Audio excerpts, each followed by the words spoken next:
Before we start, I want to make it clear the following episode will contain adult themes, some naughty language, and liberal use of our own opinions. Enjoy. 3, 2, 1. Please like my video. Please. And then the police come on you and it all spirals out of control. But Jack legitimately got angry earlier that a small child stole his snow from his Dan, property. it was two small childs. And I remember thinking to myself, it's either really long or really hard. And on that note, I have to send the message back in time to the point where we need this timestamp where we need to skip forward to, so we can skip all the spoilers for Mandalorian. Smashing. Well, Merry Christmas, Happy New Year, everyone. It's episode 3. I bet with the distance between episode 2 and episode 3, the excitement was just at peak levels. I think people probably thought we'd said everything that needed to be said, and we just left it. Quit on a high, Stop when you're good. Could we call it a high?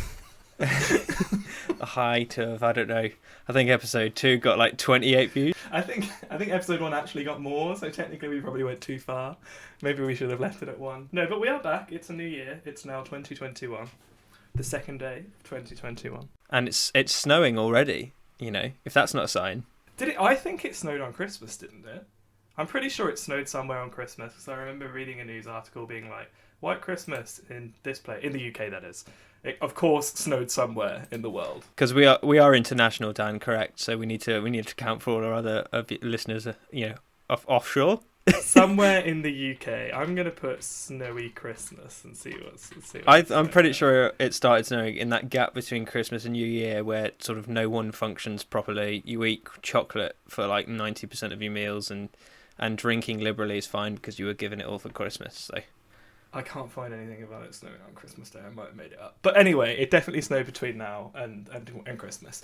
And that was exciting for like a day. I hope it snows more, though. I do like the snow. It snowed more today, on top of my snowman. But as I told you, Dan, our neighbours stole some of our snow. So I think this is basically grounds for war. To put this in perspective, Jack legitimately got angry earlier that a small child stole his snow from his property. Dan, it was two small childs? Two small children. That's how angry I got. I forgot all basic grammar. What do you call? What's the you have like a herd of cows and like a school of fish. The collective noun of children. Exactly. I couldn't remember the phrase. I believe it's called a murder.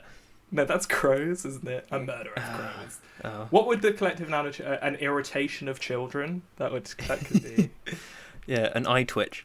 An eye twitch of children. Children everywhere. Maybe there isn't a collective but yeah, noun. I don't know. The most irritating thing was they didn't even use the snow to make a snowman. They just sort of trampled all over it and then fucked off. Jack, you're an older man. I'm not going to say your age. I know. And you're complaining Rude. that someone stole exactly your snow. for security purposes, obviously. We've been over this joke multiple times now, but yeah, I mean it was funny. It made me laugh. But you were legitimately angry that someone stealing your snow. If they built a snowman, I would have drop kicked the snowman. Okay, and I think that's enough. That's all we need to say on the snowman thing before my heart rate gets too high.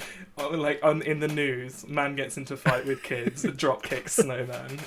That's like a Florida man type. Have you ever seen the Florida man thing? So there's like always a thing about it's like a famous thing where in Florida they always start news with like Florida man ... right? Like does something. And the idea is that like there's always something that a Florida man has done on any given day, and the game is to go to Google and then Google like Florida man and then the date of like your birthday and see what the Florida man story was for like your birthday, right? So I'm not gonna do that now, but I'll. Nearly gave away where I was. Woo. Then they would have hunted us down and hacked us, and you would have been very angry. This is your first strike. You don't know what happens when you get to 3. I implore people to go away and play the Florida Man game. So some of our listeners from our previous episodes, Dan, have been passing comment to me, sort of feedback, creative feedback, and said that they thought that I was the posh friend, and then they heard your accent, and this is kind of attacking my identity, because as a southerner that was sort of raised in the north a bit, I was always the posh kid, and you're not even from the south as well. So I just feel like you're treading on my turf, and we need to have like a posh off. I don't think I sound posh though. I don't think you're that posh, but I think you're scum, That's Dan. Nice. But Yeah, so I've found a couple of phrases online that we can both say one after the other. Oh, so I'll say it first, obviously, because how else will you know? And then you repeat after me, and then again the internet can decide which of us is the most posh. And I'm not gonna overegg it. I'm not gonna try and make myself more posh. I'm above that. This is a fair competition, and if may the poshest man win. I see. I have a feeling what these are gonna be, but I'm down. Let's go. Okay, so the first phrase, golly gosh. How would I say that? Golly gosh. Golly gosh. You can't not say that, posh.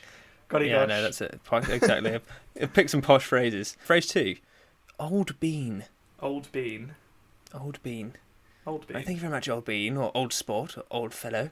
He's an old bean. I think the key there is whether you sort of separate out the words, right? You say old bean, or like old bean. Old bean. I don't know. Old bean. If you're describing a bean as old, it's quite different from being an old bean, isn't it? Okay, the third one. I've got 5. I was going to say, how many rings do we have? But an assorted list of 128 posh sayings. The next one, poppycock. Poppycock. I feel like we sound the same here. I don't know. This is good. It means it's, I am as posh as I thought I was, Next one is kind of down to regional diction here. This might... Okay, the word capital. Capital. Apparently, different regions say that word differently. Really? Capital? I don't think I've heard anyone say the word capital in another way than capital. That's not sort of like grass, the last and last, and all those sort of things. Exactly. Oh, let's not go into that. Like, lots of people hate me for the fact that I can just use north or south in sort of whenever I choose. And it depends on the sentence. The noun and I think the nouns and the verbs are often different for me. But okay, on to the last one before we lose track of this. The last one I've got here is jolly good show. Jolly good show. Well, we'll leave it to everyone else to decide. We can have a mail-in competition. Don't mail us anything. Maybe is it a like and comment thing? Like if you think Jack's more posh. Comment if you think Dan is. I'm not going to do that. Please like my video. Please.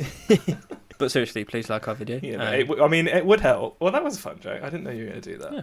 Well, there you go. I like to mix it up a little bit, bring some new things. Was it fun?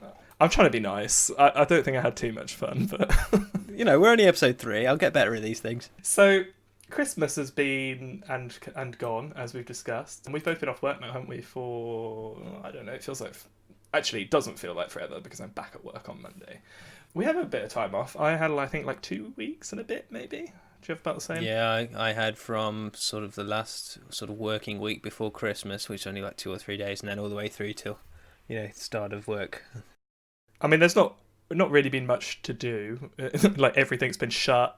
Because lockdown and all my entire Christmas happened on the 25th. I left to go home to the unnamed place at sort of 1 minute past midnight, and I got in about 11:30. So all of the usual stuff you try and do at Christmas condensed into within 24 hours is pretty tough. But as we find, it's going to be unique, and I'll look back at it next year while we're literally been drinking for a whole year after everyone's inoculated, and we'll be fine. We'll look back and laugh. It's definitely been harder for some people than others. I didn't particularly struggle because I don't have a huge family. I usually see at Christmas anyway, so I was still largely able to do what I would ordinarily do at Christmas. The difference is, of course, that I wasn't able to stay over or anything because of all the rules and all of that. So it's a bit more annoying to that extent. But definitely some people have really suffered from it, haven't they? Because they had big plans. I think you yourself had lots of plans, didn't you?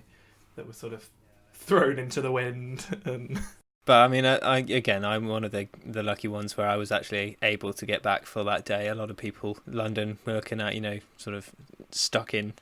All the people that, of course, didn't flee London, the 2 minutes before the lockdown was announced. So you can't really blame people trying to leave after they were given the short notice that they did. It wasn't announced in the best way, let's be honest. But We're not here to talk politics, are we? So, but Christmas was a very different one. It essentially amounted to me spending a lot more time, I guess, indoors. Watching things, playing some games. Both played a lot of board games this Christmas, actually. Oh, did you? Did you get any good ones? Well, I actually got given a 100 board game set, which sounds really boring, but we've made such good use of it. There's so many games I've never played that. How big was this? I mean, it was quite big. 100 board games. Yeah, it was quite big. A lot of them are like card games, right? So they give you a pack of cards, and then I see. Like there's a lot of games that use like the chessboard, an 8x8 board, like drafts and chess and various other things. But they're all in there because we played chess. We watched, like I think everyone else, The Queen's Gambit recently. And that sort of made me want to play chess again. So we've been playing lots of games and stuff. So I've had a lot more time with the new Xbox. Have you changed your thoughts at all since last time? Well, I mean, it would hard for my opinions to get worse. Okay, it could have got worse. I'm being dramatic, but yeah, it's definitely got better. Especially as we're about to talk about Cyberpunk. I'm glad I've got the new Xbox Series X. I mean, let's face it, you wouldn't be playing Cyberpunk. If I know you're fairly easygoing with your standards for games running with your Minecraft slideshow that you play and your old Xbox. I mean, from what I've seen, I just don't see how you could really get too much enjoyment out of Cyberpunk on the old consoles. But I mean, so I've had a reasonably good run of it. I mean, I think I've only had one sort of hard Xbox crash. I've had sort of 5 to 10 sort of dashboard crashes, but I find all the bugs in the middle of it so much fun. Like certainly the driving ones, you can't drive from A to B without sort of rolling the car for no apparent reason, or just taking out sort of passers-by that simply haven't been rendered. So you're driving along an empty pavement briefly, and then suddenly you've hit someone and they're flying away from it. It's just like, and then the police come on you and it all spirals out of control. But yeah, I mean, I guess the key one they got rid of was that the save files were being deleted. You just reminded me, really. I guess it's an important point, isn't it? Is that like there are different levels of bug. And actually, you would think some of the ones that would be quite extreme, they can be less annoying than others. For instance, though in Skyrim, I remember way back in the day, there's that famous bug of like the dragons flying backwards. That's a famous like really in your face one, right? You're immediately going to notice that, and it used to happen quite a lot. But it wasn't really that frustrating, right? It didn't break your game.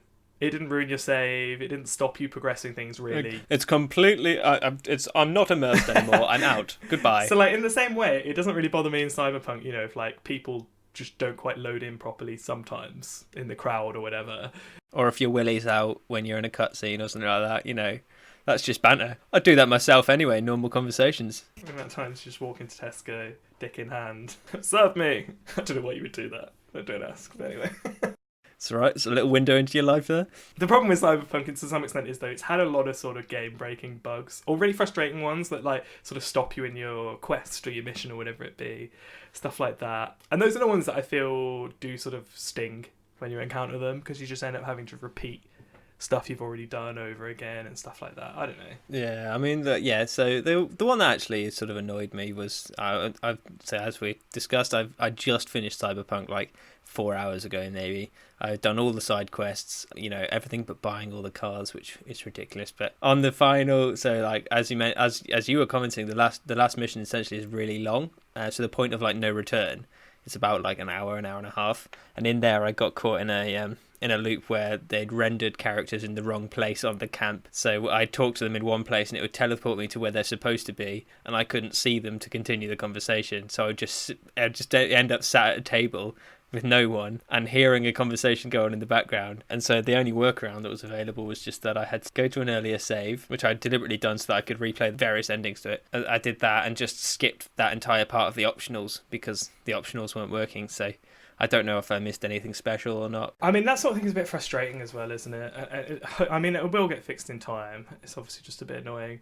It made me laugh, though, earlier, because I happened to be talking to Jack before he told me that he was going to do this. He wanted to sort of go engross himself in the story. And then you were just gone for like 3 or 4 hours or something. And I remember thinking to myself, it's either really long or really hard. Well, that's a soundbite. Did you think I just sort of completed it and had to just put it down? There was a sort of invisible third option I never thought of, though, which is it could have just broken over and over. My Xbox was a melted part of plastic and silicone in the corner of the room. No, but you've really enjoyed Cyberpunk, haven't you? You've played it a lot. Absolutely. I'm a sucker for a story. It's basically, the way I'd summarise it is, it's Black Mirror combined with Grand Theft Auto, and then if you made it not nearly as refined as Grand Theft Auto. So literally, if the people who made Black Mirror with their sort of expertise on media were given the rights to make a game, that's what Cyberpunk is. And there's so many really, really good sort of futuristic concepts in there about wrestling with, humanity. How human are you if you keep replacing bits? The scope of mortality, a conscience, what the conscience is, how you define yourself via your memories, things like this. These are all really, Very interesting topics, I think, and touched upon in such an interactive world. Obviously, it has its blemishes, but I fully enjoy that. I mean, I've certainly not been as captivated as you have by any means. I mean, I haven't really picked it up, to be honest, after I did buy it, and I played it for like a few hours, and I really wasn't taken in that much. I think my issue is, I mean, we've discussed this. I definitely was not hugely impressed with some aspects of the game. I agree, like, the story definitely seems really good. And I can see how graphically, as well, it would be a really pretty game once it is sort of optimised for the new consoles and looks a bit better. At least if you've seen any of the PC footage, it looks fantastic. I don't know, I've not been quite taken in. I definitely revisit it down the line. It's one of those games where you can play it so many different ways, depending on your builds and your backstories and things like this. Like, there's definitely replayability to it. And the fact there's multiple endings as well. It's not done in such a way like The Witcher was, where you get given your ending and that's that. It's more of a sort of, you can have another go and do a different solution to the end game conundrum. Yeah, The Witcher was an interesting one, wasn't it? The Witcher had like endings that were almost dictated by, oh, you didn't chat to this person at the right time, and pick the like one or two dialogue options in like thousands of conversations you have in the game. And like that would dictate then that you didn't get a certain ending. It was crazy, really, when you think about it. Yeah, go kill Radavast. Radavast? Spoilers for those that haven't played The Witcher 3 yet. Which, I mean, I think that's your own fault at this point. I mean, it is. So there is like got to be a law, right, on how long something can remain a spoiler. If you haven't played it, go play it if you like games. And if you don't like games, then you've probably been quite bored for the last 5 minutes. But it's a great game. Talk about cat poo again. Hey, at least we got the answer to that. Yeah. I was going to bring Cara in for this. Maybe we'll reference her later. She did our scientific inquiries into why cats don't shit in loos. Human loos, anyway. And I even found out, on a related note, I remember Jack and I happened to have a conversation elsewhere, I don't remember how we got onto this, about why they don't use human feces as fertiliser, considering that they use like animal feces as fertiliser for the ground. And it turns out that that in the Japanese, and maybe other cultures as well, many centuries ago, used to do exactly that. And then it sort of got frowned upon, probably for sort of sanitary reasons and stuff, that I imagine it carries more bacteria or something like that. I don't know. But I mean, did they have a problem, a sanitary problem? Or I don't know. Whatever. Were you around hundreds of years ago? In some ways, that would have been a positive thing, right? Because it's like the recycling of it rather than just the sort of disposal now, which I guess happens. I mean, I'm not saying I want to like shit in my garden and like, plant some carrots. We all know you want to shit in your garden. As nature intended. On this topic, Cara and I just watched one of the Netflix things called Minimalism Less Is Now. Don't know if you've watched this, Dan. I have heard about the whole minimalism movement. Yeah, so it's basically like throwing away all the shit that you don't need. What's the... Get rid of it if it doesn't spark joy. Yeah, no, it's really quite interesting to see. Like, so one of the things it tells you to do at the end of it is, like, if you're going to take the challenge, do it for 30 days. And on day 1, throw one thing out. And on day 2, throw 2 things out. Etc. I'm like, day 30, you're throwing 30 things out? Like... are you allowed to throw out a pencil and then like a pack of pencils counts as 30, play with it. But yeah, it sounds So you're already gaming the system there. You're thinking, right, fuck it, I'll buy like a pack of pencils. I'm going in with the right mentality, really, am I? You get to day 30 and you somehow own more things. Yeah. Yeah, exactly. I'm just looking around and thinking like the thing they don't really touch on until the end is like, throwing shit out is just as bad. Like, if you have a use for it, they use it. I guess they're not saying throw out stuff that you use, but, they don't say until the very end, like, recycle or give to people that need it, or it's all just sort of, if you don't need it, just get rid of it. And it's like, okay, I guess they're trying to drive home their message saying, break with consumerist culture and things like this. Yeah, I was sort of supportive in general of the idea. Admittedly, it's been a very long time since I've seen it. It was years ago I watched the documentary I'm thinking of. Might not be in the same one. I mean, I was sort of on board with the sentiment partly, but then the two guys in the documentary I watched, I really don't know if it's the same one, I was sort of on board with them, but at the same time, they were like, you could clearly see how like this was their livelihood as well, and I was like, well, you're sort of like, they were writing books about it and going on tours about it and all this, and it's like, well, like, you would say how good it was, like, this is your career. It's like, I don't really know whether to fully trust you or not. The balanced view on it. I'd like to hear from some people who have embraced it, who aren't making a living from it. Yeah, so maybe if any listeners have decided to throw shit out and then regretted it, can you just balance our views, please? That'd the other great. Documentary. Cheers. What was the opposite of minimalism? Maximalism? Yeah, I guess that... This should be our career, Jack. We all take all the shit in that the minimalists throw away. And sell it. I Tommy, why are we doing a podcast for? Let's go.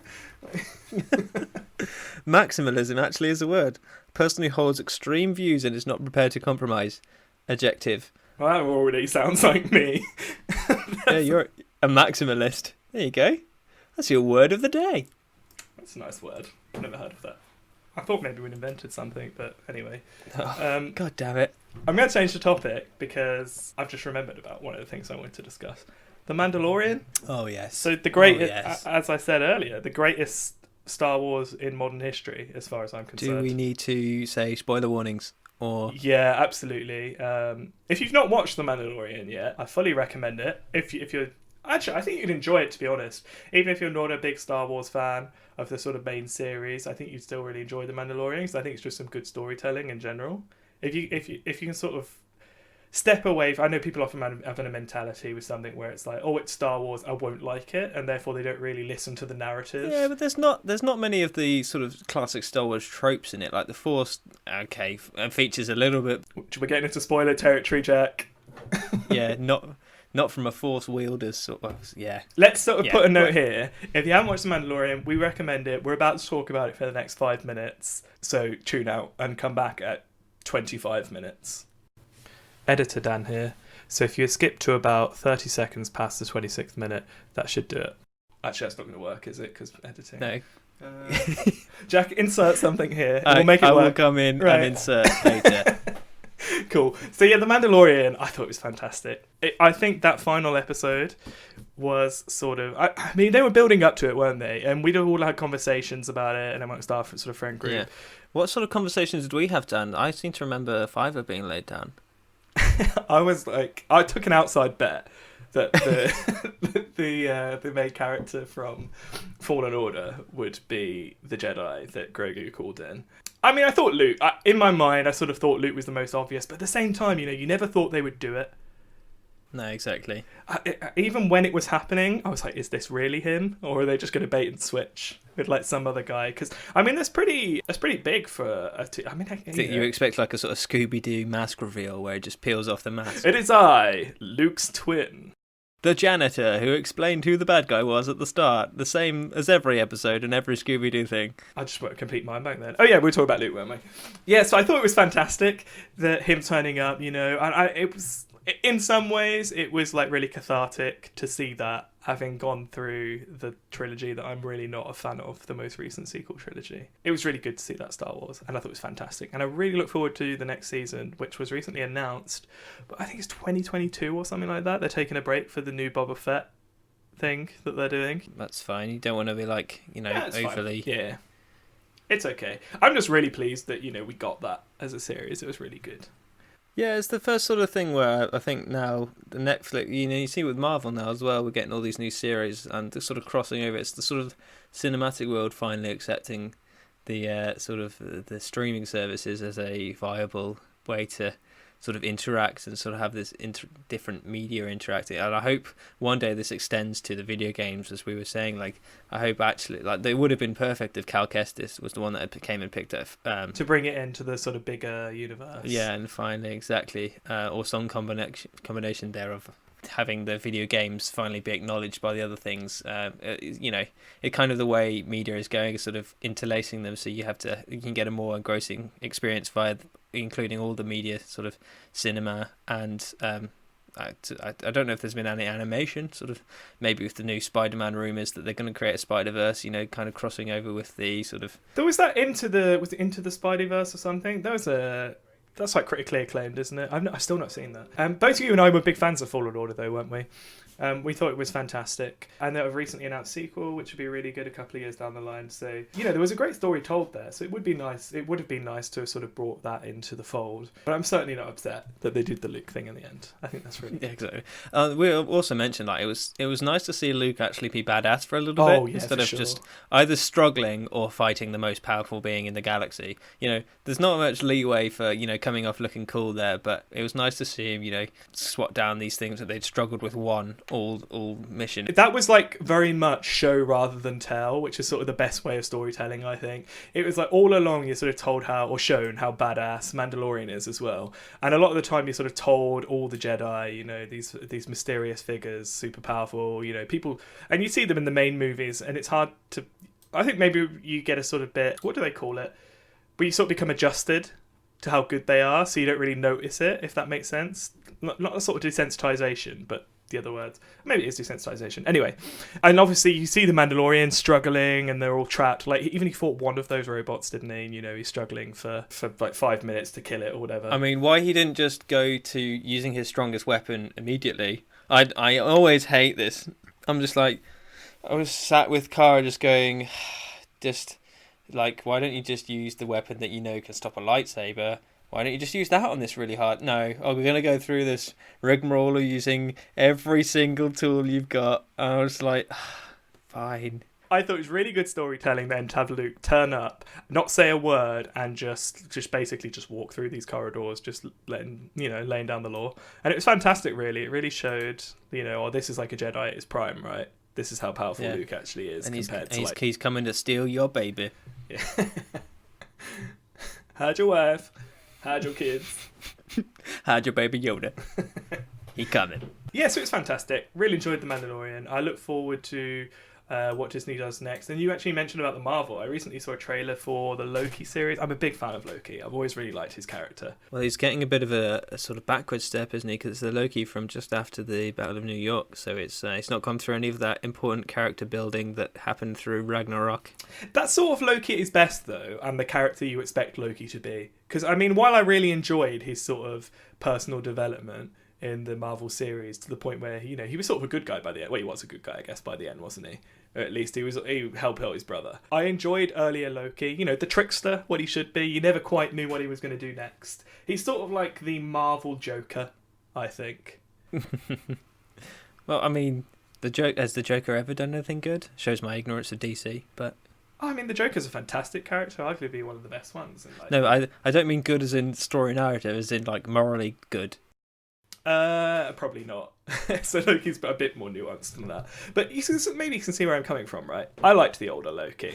And I think it definitely, like, where they got him to by the time he, spoilers, died in the Marvel movie. Was it Endgame or Infinity War? I don't remember. He died in one of them, didn't Start of Endgame, yeah. Start of Endgame, yeah. He died a couple of times, but... Like, it would have been hard to bring his character back from there. So they've done it. They've done it in quite a clever way, I think, to sort of literally sort of pull him through time from where he was earlier. Go back to an earlier save point, yeah. I'm really excited to see this series. I hope it's really good, especially if it's anything like the recent series they've done for other franchises like Star Wars. Maybe this is what Disney's winning combination now, right? Is they, rather than doing movies for Star Wars, they just do these series. And if they're as good as The Mandalorian, I'm happy for them to do that. With Marvel, they, of course, keep pumping out the movies, and they're generally well received, aren't they? Yeah, I guess there's a sort of storytelling construct as well. The much better series I'm talking about is because you can tell a story, you can create a connection, you can do more plot devices. You don't have to cram it into 90 minutes, and therefore you can make a bigger universe, or you can explore the universe you've got a bit more. Which is, again, if you follow that to its logical conclusion, is what video games provide, is like an in-depth universe that you can spend as much time as you want to in following a narrative. Yeah, there's definitely pros and cons to all the mediums. It's just, I think it's a lot harder to... Maybe I'm wrong here. I would have thought it would be a lot harder to make a good video game or TV narrative than it is to make a movie, just by the nature of it being longer. You sort to keep it consistently good, I feel like it's a bit harder. Yeah, but I mean, like, talking about Lord of the Rings, like, they, instead of making all of that into one movie, they made it into 3 very long movies. I mean, there you go, and they were more successful because they were longer and told more of the story. Yeah, but the Lord of the Rings was working from what are arguably 3 of the best books ever written, and they're always on like top 100 lists of must-reads and all of this business. So, I mean, the source material was there for those movies. They'd have been fools to not make that into a trilogy, frankly, given it was 3 books and the length of the material. Editor Dan here, but the Lord of the Rings is 6 books. Yeah, I know the Lord of the Rings is 6 books. Fine, I said 3. Bringing me onto the Lord of the Rings, I'm really excited because they just released the Lord of the Rings in 4K. Oh yeah, the subtle hint that we should buy you the box. Yeah. No, I'm quite happy because they got Peter Jackson, or I don't know if they got him or if it was his decision. He's been involved with coming back and remastering them in 4K, which essentially amounts to taking the original sort of final edit, as it were, I guess. I believe, I could be wrong here. Essentially amounts to taking the original sort of final edit of the movie and essentially remastering it for 4K. So I believe it was filmed on film. So it's not like they're upscaling it or anything. They can actually produce the resolution with the full detail, which is really nice. The only thing that I believe has been sort of upscaled are the CGI effects, because they haven't redone those, and I think they were rendered at like a lower resolution. But apparently they hold up really well according to like reviews of the material. And I want to see it in 4K just because I'm a huge fan of the Lord of the Rings. And I don't own any movies on 4K Blu-ray. Do you? I mean, we have a 4K Blu-ray player with the whole Xbox thing. Do you own any? I can't honestly remember the last time I bought a duvet. A duvet. You used to be pretty cold. Oh, that's gone out on the internet as well. People are going to hear that. What even made you say duvet? I don't honestly know. DVD. I don't know many DVDs. It's been years. Discs are sort of a dying medium, I'll be honest. I feel like their days are numbered. I mean, even with, like, I got Smash Bros. For Christmas. I've been playing that. But even then, it's like, even those little cartridges, it's a trivial job to swap the cartridges out. But it's also not a job at all to just switch between things that are already digitally downloaded. So I went full digital with the Switch. I didn't with the Xbox. But I made a point when we got the Switch. I said, we should only buy things digitally.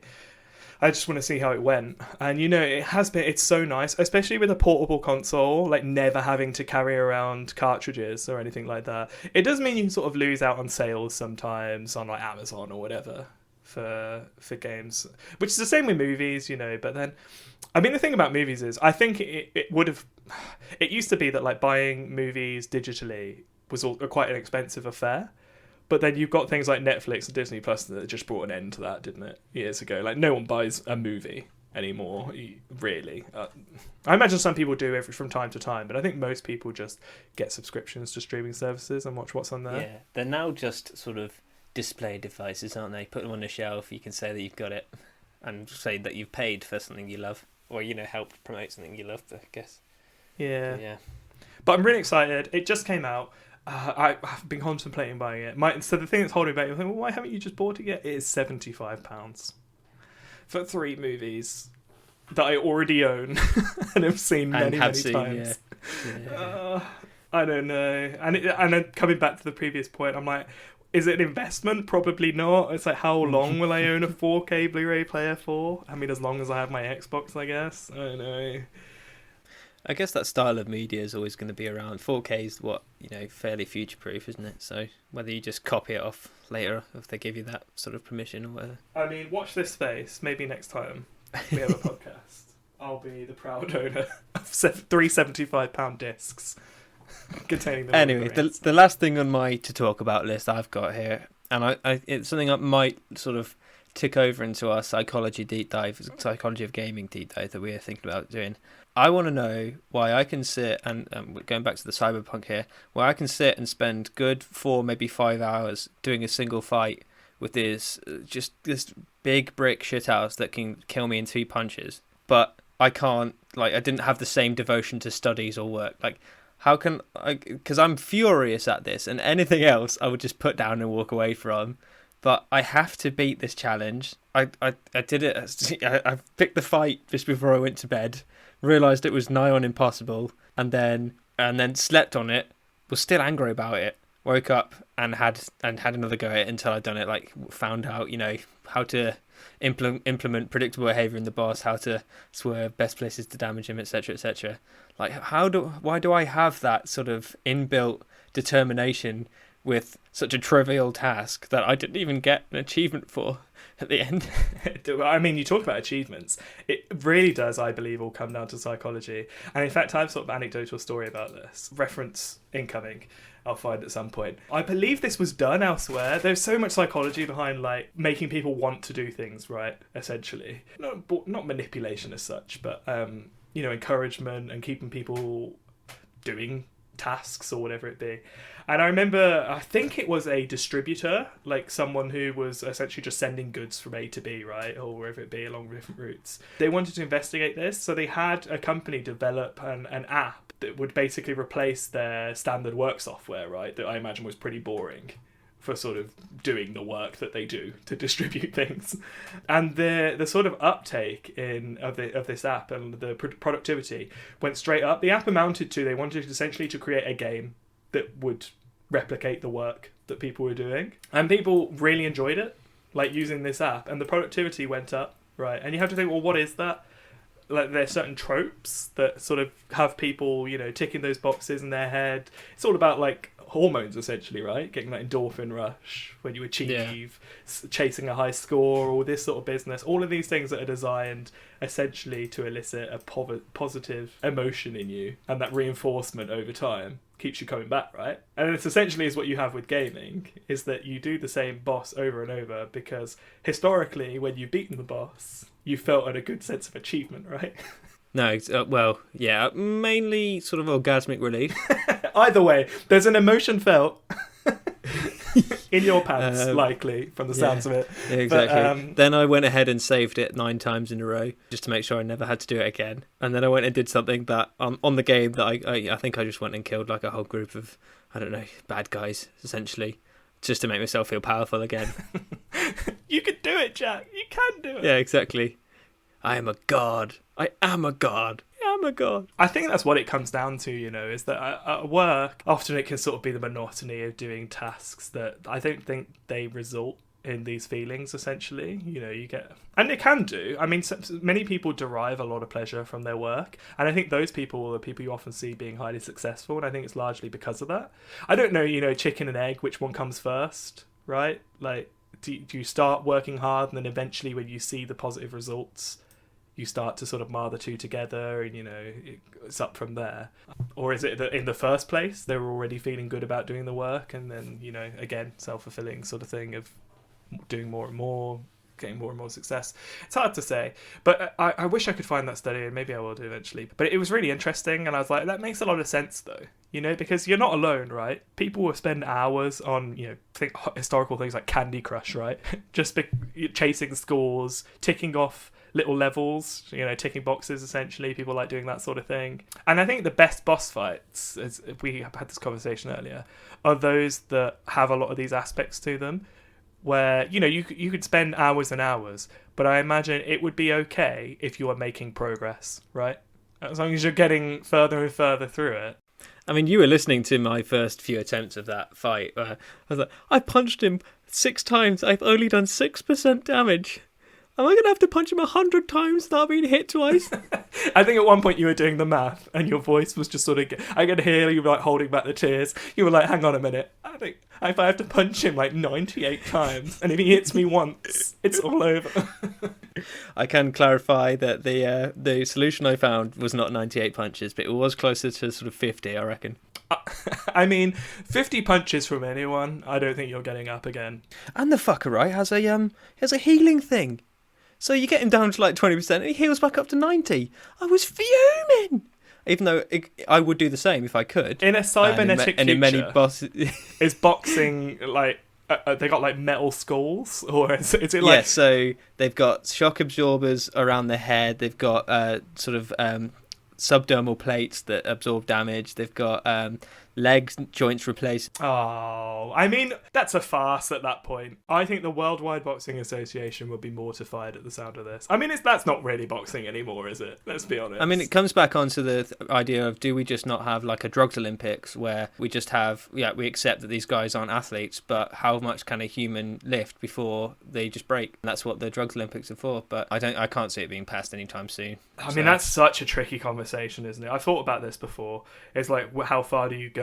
Like, what is sort of, you know, because you could say, well, like high altitude training, right? Essentially, it's in some way trying to mirror the effect of like blood doping, right? So it's like, should you allow that? Should you allow, that could potentially put yourself at risk, training rigorously at high altitudes. But people do that. It's allowed because you're not ingesting any substances. It's like a slippery slope though, isn't it? Because I think what you're trying to avoid is people putting themselves through harm, essentially, to get to the highest level of attainment in that sport. I don't know, it's a real tricky one. I don't envy the people that have to decide what is and isn't a requirement. And then you have the whole thing about like people taking substances that could be performance enhancing because they actually need it for like medical reasons. It's like, what should that person be able to compete? I can't, there's a famous case of this, but I don't remember what it is.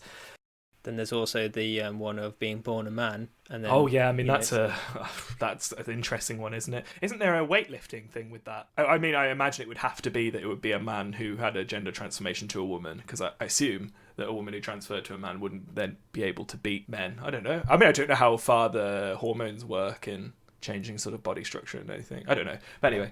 So we're noting a lot of things that we'll come back to in the next one. Yeah. If only we had like some sort of form of like information readily available to us on a machine, like all the collection of all human knowledge. I don't know, maybe I reckon someone would be onto a winner with that.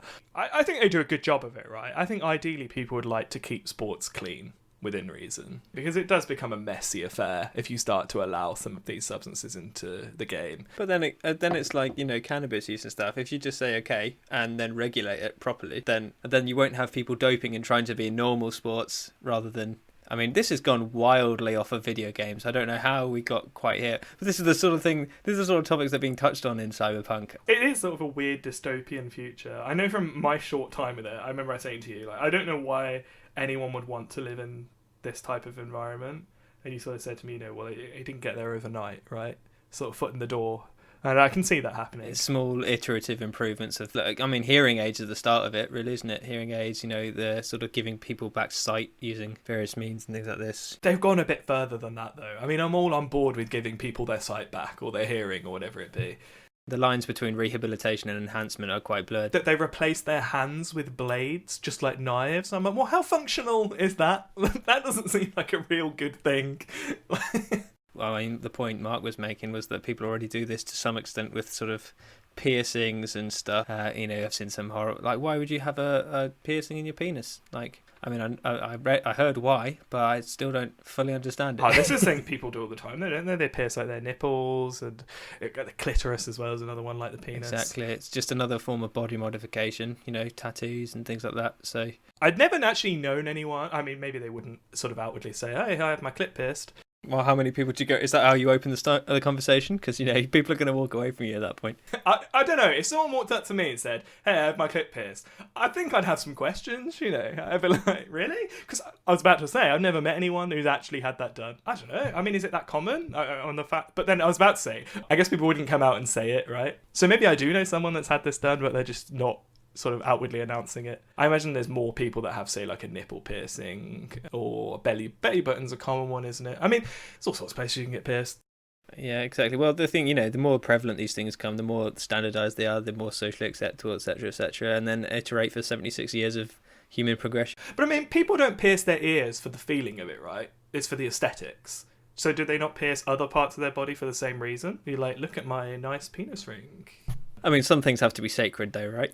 Would you be more or less inclined to have sex with me, Jack, if I had a diamond piercing on my Dan, penis? I don't think I could ever be more inclined. Maybe that's a podcast episode. It's just us finally making love. And on that note, we are 48 minutes in. So shall we wind things up here, sir? Oh, you just timestamped us, and now when we cut out all the shit. Okay, I will change it with a number. We're 20 minutes in, which is a good time for a podcast. So. And on that note, I have to send the message back in time to the point where we need this timestamp, where we need to skip forward to, so we can skip all the spoilers for Mandalorian. Fun. I wanted to leave an awkward silence just to make you appear like a bit of a mug. It's fine, because we can remove all of the awkward silence very easily, so... It was a pleasure, and we shall not leave it as long as last time. Absolutely. We're doing it a bit more regularly. Well, yeah, whatever. Promises. Let's be back soon. We shouldn't say anything, should we? It's like commentator's cast. I hope you enjoyed listening to us. And Happy New Year, guys. I'll talk to you later. Bye. Bye.